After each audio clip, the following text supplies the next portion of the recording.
ओम शांति। 17/6/2024 बाबा के महावाक्य हैं। बाबा कहते हैं, मीठे बच्चे, याद और पढ़ाई से ही डबल ताज मिलेगा, इसलिए अपनी एम ऑब्जेक्ट को सामने रख दैवी गुण धारण करो। प्रश्न है, विश्व रचयिता बाप तुम बच्चों की कौन सी खिदमत सेवा करते हैं? उत्तर है, बच्चों को बेहद का वर्षा दे सुखी बनाना यह खिदमत है। बाप जैसी निष्काम सेवा कोई नहीं कर सकता। दूसरा, बेहद का बाप किराए पर तख्त लेकर तुम्हें विश्व का तख्त नशीन बना देते हैं। खुद ताउसी तख्त पर नहीं बैठते, लेकिन बच्चों को ताउसी तख्त पर बिठाते हैं। बाप के तो जड़ मंदिर बनाते, उसमें उन्हें क्या टेस्ट आएगा? मज़ा तो बच्चों को है जो स्वर्ग का राज्य भाग्य लेते हैं। ओम शांति।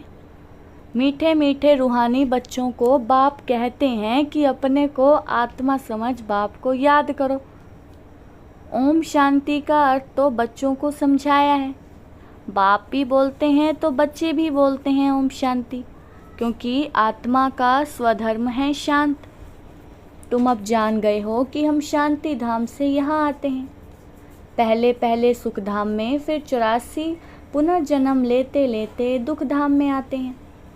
यह तो याद है ना? बच्चे 84 जन्म लेते जीवात्मा बनते हैं। बाप जीवात्मा नहीं बनते हैं। कहते हैं मैं टेम्परेरी इनका आधार लेता हूँ, नहीं तो पढ़ाएंगे कैसे? बच्चों को घड़ी घड़ी कैसे कहेंगे कि मन मना भव, अपनी राजाई को याद करो। इसको कहा जाता है सेकंड में विश्व की राजाई। बेहद का बाप है ना, तो जरूर बेहद की खुशी, बेहद का वर्षा ही देंगे। बाप बहुत सहज रास्ता बताते हैं। कहते हैं अब इस दुख धाम को बुद्धि से निकाल दो। यहाँ स्वर्ग स्थापन कर रहे हैं, उनका मालिक बनने लिए मुझे याद करो, तो तुम्हारे पाप कट जाएं, तुम फिर से सतो प्रधान बन जाएंगे। इसको कहा जाता है सहज याद। जैसे बच्चे लौकिक बाप को कितना सहज याद करते हैं, वैसे तुम बच्चों को बेहद के बाप को याद करना है। बाप ही दुख से निकाल सुख धाम में ले जाते हैं। वहाँ दुख का नाम निशान नहीं, बहुत सहज बात कहते हैं कि अपने शांति धाम को याद करो।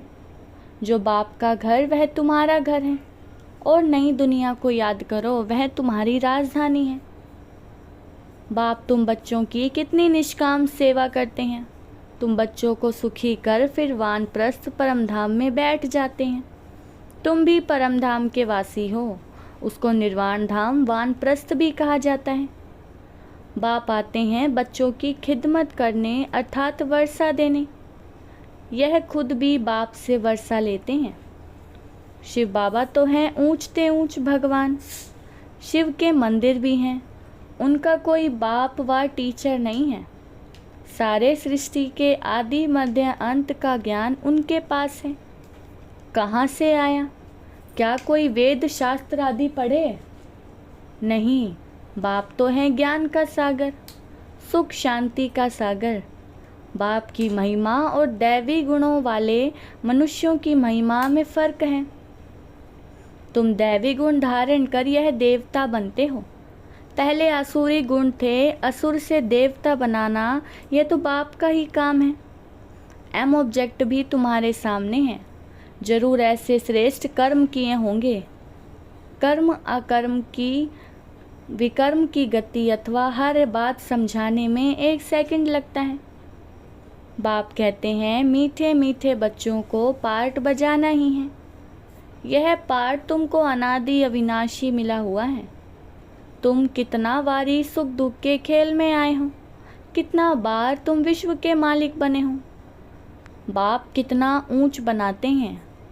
परमात्मा जो सुप्रीम सोल है वह भी इतना छोटा है। वह बाप ज्ञान का सागर है, तो आत्माओं को भी आप समान बनाते हैं। तुम प्रेम के सागर, सुख के सागर बनते हो। देवताओं का आपस में कितना प्रेम है, कभी झगड़ा नहीं होता। तो बाप आकर तुम्हें आप समान बनाते हैं, और कोई ऐसा बना ना सके। खेल स्थूल वतन में होता है। पहले आदि सनातन देवी देवता धर्म, फिर इस्लामी बोधि आदि नंबरवार इस मांडवे में व नाटकशाला में आते हैं। 84 जन्म तुम लेते हो, गायन भी है ना, आत्माएं परमात्मा अलग रहे। अब बाप कहते हैं, मीठे मीठे बच्चों, पहले पहले विश्व में पार्ट बजाने तुम आए हो। मैं तो थोड़े समय के लिए इनमें प्रवेश करता हूँ। यह तो पुरानी जूती है। पुरुष की एक स्त्री मर जाती है तो कहते हैं पुरानी जूती गई, अब फिर नई लेते हैं। यह भी पुराना तन है ना, 84 जन्मों का चक्र लगाया है। तत्वम, तो मैं आकर इस रथ का आधार लेता हूँ। पावन दुनिया में तो कभी मैं आता ही नहीं हूँ। तुम पतित हो, मुझे बुलाते हो कि आकर पावन बनाओ। आखिर तुम्हारी याद फलीभूत होगी ना। जब पुरानी दुनिया खत्म होने का समय होता है तब मैं आता हूँ। ब्रह्मा द्वारा स्थापना, ब्रह्मा द्वारा अर्थात ब्राह्मणों द्वारा। पहले चोटी ब्राह्मण फिर क्षत्रिय, तो बाजोली खेलते हो। अब देह अभिमान छोड़ देही अभिमानी बनना है। तुम 84 जन्म लेते हो, मैं तो एक ही बार सिर्फ इस तन का लोन लेता हूँ, किराए पर लेता हूँ। हम इस मकान के मालिक नहीं हैं, इनको तो फिर भी हम छोड़ देंगे, किराया तो देना पड़ता है ना। बाप भी कहते हैं, मैं मकान का किराया देता हूँ। बेहद का बाप है, कुछ तो किराया देते होंगे ना। यह तख्त है तुमको समझाने लिए। ऐसा समझाते हैं जो तुम भी विश्व के तख्त नशीन बन जाते हो। खुद कहते हैं मैं नहीं बनता हूँ। तख्त नशीन अर्थात ताउसी तख्त पर बिठाते हैं। शिव बाबा की याद में ही सोमनाथ का मंदिर बनाया है। बाप कहते हैं इससे मुझे क्या टेस्ट आएगी, जड़ पुतला रख देते हैं। मज़ा तो तुम बच्चों को स्वर्ग में है, मैं तो स्वर्ग में आता ही नहीं हूँ। फिर भक्ति मार्ग जब शुरू होता है तो ये मंदिर आदि बनाने में कितना खर्चा किया, फिर भी चोर लूट ले गए। रावण के राज्य में तुम्हारा धन दौलत आदि सब खलास हो जाता है। अभी वह ताउसी तख्त है। बाप कहते हैं जो हमारा मंदिर बनाया हुआ था वह मोहम्मद गजनबी आकर लूट ले गए। भारत जैसा साल्वेंट और कोई देश नहीं, इन जैसा तीर्थ और कोई बन नहीं सकता। परंतु आज तो हिंदू धर्म के अनेक तीर्थ हो पड़े हैं। वास्तव में बाप जो सर्व की सद्गति करते हैं, तीर्थ तो उनका होना चाहिए। यह भी ड्रामा बना हुआ है, समझने में बहुत सहज है, परंतु नंबरवार ही समझते हैं, क्योंकि राजधानी स्थापन हो रही है। स्वर्ग के मालिक यह लक्ष्मी नारायण है। यह है उत्तम से उत्तम पुरुष, जिनको फिर देवता कहा जाता है। दैवी गुण वाले को देवता कहा जाता है। यह उच्च देवता धर्म वाले प्रवृत्ति मार्ग के थे। उस समय तुम्हारा ही प्रवृत्ति मार्ग रहता है।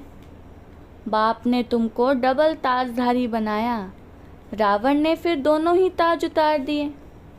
अब तो 9 ताज, ना पवित्रता का ताज ना धन का ताज, दोनों रावण ने उतार दिए हैं। फिर बाप आकर तुमको दोनों ताज देते हैं इस याद और पढ़ाई से। इसलिए गाते हैं, ओ गॉड फादर हमारा गाइड बनो, लिबरेट भी करो। तब तुम्हारा नाम भी पंडा रखा हुआ है। पांडव कौरव यादव क्या करते भाई? कहते हैं बाबा हमको दुख के राज्य से छुड़ाकर साथ ले जाओ। बाप ही सचखंड की स्थापना करते हैं, जिसको स्वर्ग कहा जाता है। फिर रावण झूठ खंड बनाते हैं। वह कहते श्री कृष्ण भगवानुवाच। बाप कहते हैं शिव भगवानुवाच। भारतवासियों ने नाम बदल लिया तो सारी दुनिया ने बदल लिया। श्री कृष्ण तो देहधारी है, विदेही तो एक शिव बाबा है। अभी बाप द्वारा तुम बच्चों को माइट मिलती है, सारे विश्व के तुम मालिक बनते हो। सारा आसमान धरती तुमको मिल जाता है, कोई की ताकत नहीं जो तुमसे छीन सके। पौना कल्प उन्हों की तो जब वृद्धि होकर करोड़ों की अंदाज में हो तब लश्कर ले आकर तुमको जीते। बाप बच्चों को कितना सुख देते हैं, उनका गायन ही है दुख हरता सुख करता। इस समय बाप तुमको कर्म अकर्म विकर्म की गति बैठ समझाते हैं। रावण राज्य में कर्म विकर्म बन जाते हैं, सतयुग में कर्म अकर्म हो जाते हैं। अभी तुमको एक सतगुरु मिला है जिसको पतियों का पति कहते हैं, क्योंकि वह पति लोग भी सब उसको याद करते हैं। तो बाप समझाते हैं ये कितना वंडरफुल ड्रामा है। इतनी छोटी सी आत्मा में अविनाशी पाठ भरा हुआ है जो कभी मिटने वाला नहीं है। इनको अनादि अविनाशी ड्रामा कहा जाता है। God is one. रचना अथवा सृष्टि और चक्र सब एक ही है। ना कोई रचता को न रचना को जानते। ऋषि मुनि भी कह देते हम नहीं जानते। अभी तुम संगम पर बैठे हो, तुम्हारी माया के साथ युद्ध है, वह छोड़ती नहीं है। बच्चे कहते हैं बाबा माया का थप्पड़ लग गया। बाबा कहते हैं बच्चे की कमाई चट कर दी। तुम्हें भगवान पढ़ाते हैं तो अच्छी रीति पढ़ना चाहिए। ऐसी पढ़ाई तो फिर 5000 वर्ष के बाद ही मिलेगी। अच्छा, मीठे मीठे सिकिलदे बच्चों प्रति माता पिता बाप दादा का याद प्यार और गुड मॉर्निंग। रूहानी बाप की रूहानी बच्चों को नमस्ते। हम रूहानी बच्चों की रूहानी बाप दादा को याद प्यार गुड मॉर्निंग और नमस्ते। धारणा के लिए मुख्य सार। फर्स्ट पॉइंट है, इस दुख धाम से बुद्धि योग निकाल नई दुनिया स्थापन करने वाले बाप को याद करना है, सतो प्रधान बनना है। दूसरा, बाप समान प्रेम का सागर, शांति और सुख का सागर बनना है। कर्म अकर्म और विकर्म की गति को जान सदा श्रेष्ठ कर्म करने हैं। वरदान है, सदा उमंग उत्साह में रहे, मन से खुशी के गीत गाने वाले अविनाशी खुश नसीब भव। विस्तार है, आप खुश नसीब बच्चे अविनाशी विधि से अविनाशी सिद्धियां प्राप्त करते हो। आपके मन से सदा वाह वाह की खुशी के गीत बजते रहते हैं। वाह बाबा, वह तकदीर, वह मीठा परिवार, वह श्रेष्ठ संगम का सुहावना समय। हर कर्म वह वह है, इसलिए आप अविनाशी खुश नसीब हो।